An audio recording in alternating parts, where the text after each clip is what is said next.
Okay, so what next? How can we better support girls and women on the autism spectrum? I think within eating disorder services, but also in OCD services, perhaps personality disorder services, I think there are all sorts of places where undiagnosed autistic females are ending up, if you like, and I think we need to create more of a culture of skillful specialist assessment of autism within those services, because I would argue that you cannot treat that person effectively if you don't understand something as important about them as whether or not they are autistic. So I think that would be a really important step towards improving our support we offer autistic girls and women. Now, I thought I'd...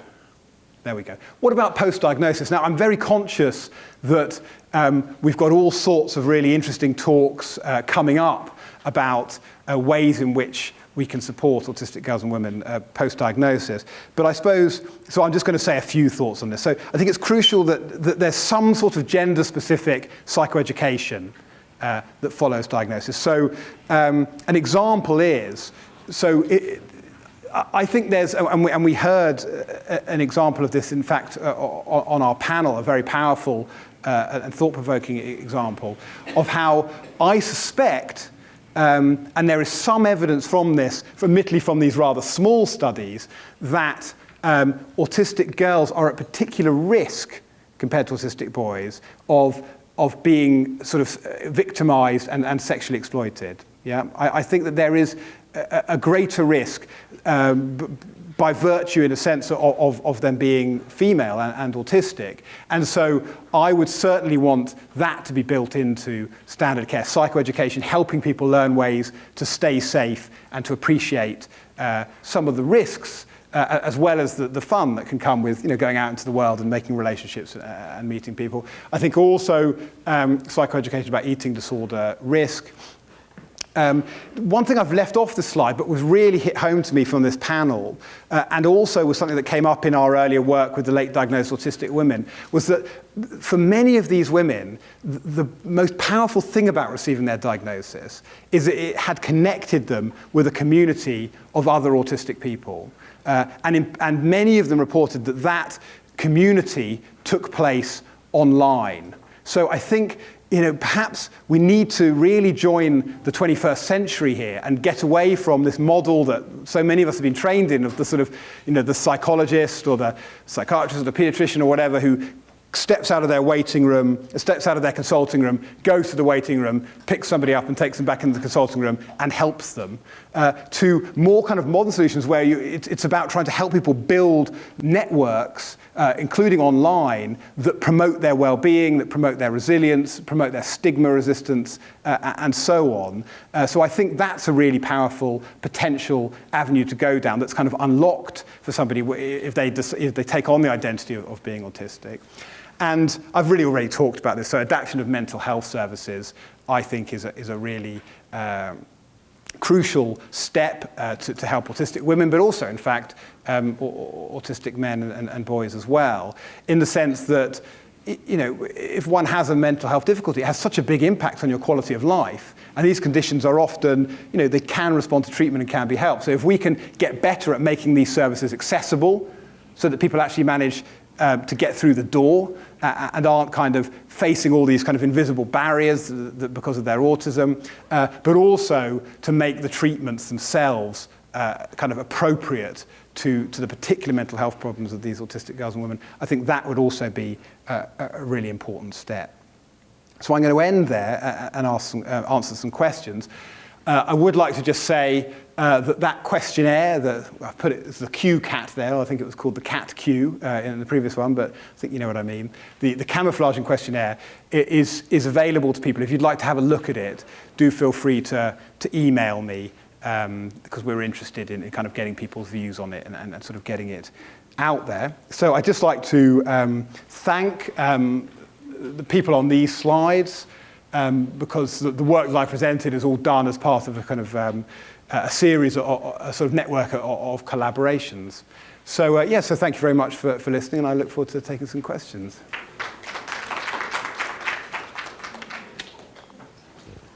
There's one question we have from our online audience. What is the percentage of diagnosed autistic women who also have an eating disorder? Yeah, so sort of it's a really good question, and it always comes up. The answer is we don't know. So it's been looked at, if you like, from the point of view of what percentage of people with an eating disorder have autism. The studies have not been done where they've got a representative sample of autistic girls and women and worked out what proportion of them have an eating disorder. It's a really important question, and I happen to say that research is being done, but I don't have an answer at the moment. And I think I know that's going to be a similar answer to this additional excellent question. Is there research on if early diagnosis or intervention reduces the risk of developing eating disorders? Yeah. So if you haven't... Again, you know, obviously my instinct is it would, but people haven't done those studies. Yeah. And in regard to mimicry, is the reasoning because it provides regulation, decreased anxiety, or are there additional reasons, understandings for females mimicking even subconsciously? So the question is it self-regulation or to decrease anxiety that women are mimicking others, or? Yeah, so certainly on the evidence we have so far, you know, I suspect that the eating disorder, like any sort of outcome, is multiply determined. There'll be multiple risk factors that will kind of influence somebody's probability of developing one. And you know, one of the ideas we have is that seeking starvation as a kind of anxiety management strategy would be a clear risk factor there. I think that's interesting. I think the question was asking, do you ever get people who are almost kind of mimicking perhaps other people they know by sort of going on a diet? And again, this is anecdotal, but I've certainly spoken to some autistic women who developed an eating disorder who said that initially they kind of discovered that dieting and losing weight kind of earned them compliments and was a way in which they could almost kind of, in quite a concrete way, gain some sort of social traction, if you like, amongst their peers, and therefore they kind of got into it through that. So yes, I think that's a good idea. Yeah, I have a friend who was diagnosed with autism, and she was actually misdiagnosed with an eating disorder, and because she actually had something different, Ehlers-Danlos syndrome, and it was causing her actually not to be able to absorb food into her system, and she was rapidly losing weight, like on a dangerous level. And she couldn't get the treatment she wanted because everyone told her, oh, you have an eating disorder, you're just starving yourself. And people would not give her the treatment she required because also she was autistic, so they didn't understand what her language was. In any of the studies, people didn't have an eating disorder and they were like completely misdiagnosed, or they had a physical disease that prevented them from actually absorbing food. And then as she got involved, she actually met more people with this condition who also had autism. So has this ever come up?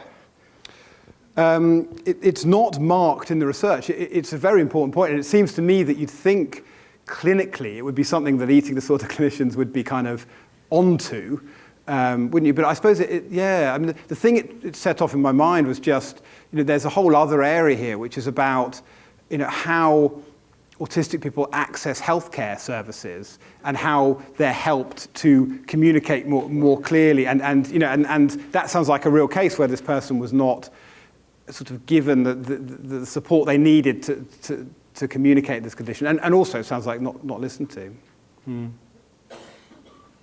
Regarding whether camouflaging is useful or not, yes, from an autistic perspective, I would say partially it really depends on the situation. Like, are there situations where it would be dangerous to not camouflage? Would you be putting yourself at risk or endangering other people?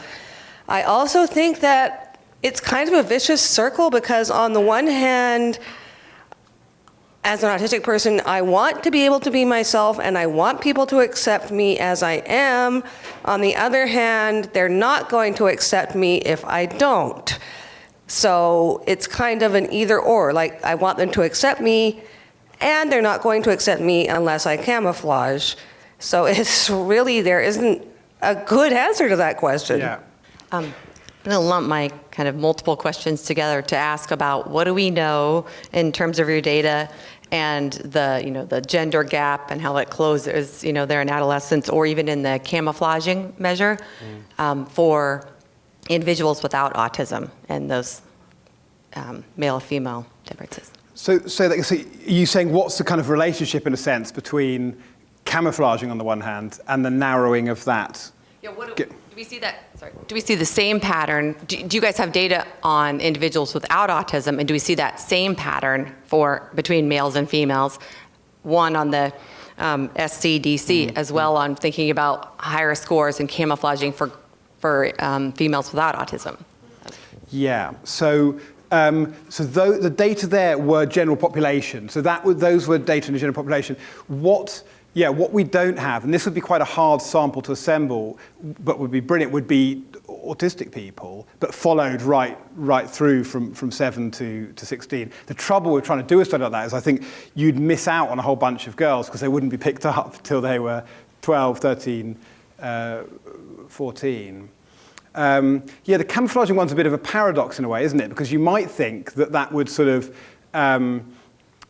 enhance people's or depress people's scores on an autism trait measure the more they were camouflaging. I suppose one thing is it would be interesting to measure the autistic traits in this situation by something like direct observation, because you might actually get something a bit different compared to parent report. Maybe the parents are more used to or have a better understanding of the young person without their camouflaging strategies, whereas to actually check that out in terms of someone who isn't familiar with the child but using direct observation, I think you might there see the effects of camouflaging. Hi. I'm curious to know if there's any evidence about the age at which camouflaging begins for boys versus girls. So are girls just starting earlier in their camouflage, working with predominantly boys? I do see it later, like grade 10, 11, they kind of start to want to act more like their peers. Yeah, that's a very I wonder if that just question. starts younger for girls. Yeah. Again, nobody's done that work. I think it's a very good question, and it seems to me sort of an answerable question. We could. So I've often been surprised. Again, I'm talking anecdotally by talking to autistic women at how early they started with their camouflaging. I sort of initially had thought, this must be a kind of pre-adolescent thing. But no, many people talk about it being a very early feature of their experience. But yeah, really interesting point as to whether the boys kind of start to do it a bit later. Yeah. Hi. I was wondering if the fact, how you would differentiate between the fact that perhaps older girls and women who are more skilled at or more consciously implementing camouflaging may have, I think you were saying, may have higher rates of maybe depression or anxiety. But could it also be that women and teenage girls who are using camouflaging are just also more socially aware of maybe some of the more nuanced social rejection, social challenges that they face, and therefore it's that awareness more than the actual camouflaging they're more correlated than causal? Is that? Yes. Yeah, totally. So I think that's a really interesting point. So the idea that, in a sense, if you're a higher camouflager, perhaps you're somebody who's a bit more used to reflecting on your own internal states and so on, and therefore you could end up scoring yourself higher on a self-report depression measure than somebody else. Yeah, I think that's a really interesting point. I think the other potential confound there is that, for example, we know that people camouflage because of bullying. So it could be another way of thinking about that relationship could be that people who've experienced more peer victimization both camouflage more and are less happy. So I think we're going to need to use longitudinal designs to try and tease apart how these different variables fit together. And I remember again one person talking to me about how she used camouflaging at the sort of start of a relationship to kind of create a sort of connection, and then would try not to then feel that she was locked into camouflaging for the entire relationship. And that struck me as a very sensible way to go. And so I began to think, maybe there's different ways in which you use camouflaging, the flexibility with which you use it or when you use it and so on, that could also be pretty important variables for deciding whether it kind of works for you or doesn't. Hi. I'm good to talk. Okay. So part of this conversation makes me a little crazy because we're talking to the young women about whether or not they should camouflage and to fit in, as it were, and avoid bullying or victimization or whichever. And I'm thinking that's in some ways so wrong because, first of all, it takes so much energy. And I mean, I realize I'm speaking to the wrong people here, but just for me, we have no space in our society for people who are different, and it's quite tragic. Yeah. Well, I'm glad you asked the question because I didn't mean at all to position myself as sort of saying it's great that everybody's camouflaging to fit in. I didn't think you did. Okay, yeah. But it is, I agree. You know, but there must be ways in which, we've seen in other areas, and I suppose, gay rights is another obvious one where certainly in certain parts of the world, things have changed quite a lot recently. And people, to put it as they don't have to camouflage as much as they used to. So it will be interesting to see. And there is, I think that to me, like since I came into autism research, one of the biggest changes has been the fact that the autism community does have a growing voice. I think partly through the online world, actually, and social media and so on. And there's more of a neurodiversity movement. So that's got to be the best chance, I think, of slightly widening the bandwidth, if you like, of kind of what acceptable behavior is. So, and part of that, which I totally support, but is that the camouflage maybe doesn't come off quite right anyway. So even though, in particular, a young woman I know, she's working really hard, but even so, her peers, it's just she's not quite pulling it off. But yes, yeah.